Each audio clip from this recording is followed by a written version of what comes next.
বন্ধুরা, আজকে আমি দেখাচ্ছি ধনেপাতার বড়া। এই সময় শীতকাল, ধনেপাতা প্রচুর উঠছে। ধনেপাতার বড়া ভেজে খেতেও বেশ ভালো লাগে। আমি এখানে কিছু ধনেপাতা দেখুন ধুয়ে ছাড়িয়ে রেখেছি। একটা কাঁচা লঙ্কা কুচিয়ে রেখেছি, সামান্য একটু নুন রেখেছি। কাঁচা লঙ্কা একটা রেখেছি কারণ আমি ঝাল কম খাই আর কি, সেই হিসাবে আমরা ঝালটা আমি অ্যাভয়েড করি। আপনারা যারা ঝাল খাবেন বেশি করে দেবেন। আর লাগছে বেসন আর চালের গুঁড়ো। এবার কতটা পরিমাণ দিচ্ছি দেখিয়ে দিচ্ছি। বেসন দিচ্ছি 1 টেবিল স্পুন, আর চালের গুঁড়োটা দিচ্ছি। চালের গুঁড়োটা দিলে একটু মুচমুচে হয়, তার জন্য চালের গুঁড়োটাও 1 টেবিল স্পুনই দিচ্ছি। এবার আমি নুন আর এই লঙ্কা কুচিটা দিয়ে দিলাম। এবার মাখবো এটাকে। সামান্য একটু জল দেব, একটুখানি জল দেব, কারণ ধনেপাতাটা ভিজে আছে, বেশি লাগবে না। এবার আমি ভাজবো। শুকনো শুকনোই মাখবেন, মানে খুব টাইট টাইট মাখবেন।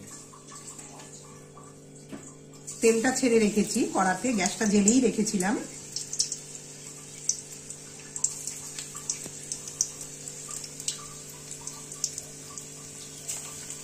ধনেপাতার বড়া খেতে সত্যি খুব সুন্দর লাগে। যারা ধনেপাতা পছন্দ করেন, এরকম অনেক মানুষ আছে কিন্তু, তারাও খেয়ে নেবে, কারণ তখন ধনেপাতার অতটা গন্ধ আসে না, উড়ো গন্ধটা আসে না।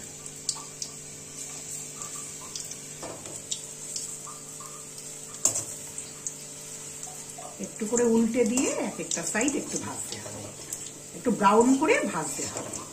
হ্যাঁ দেখুন, ভাজাটা হয়ে গেছে, আমি তুলে নিচ্ছি।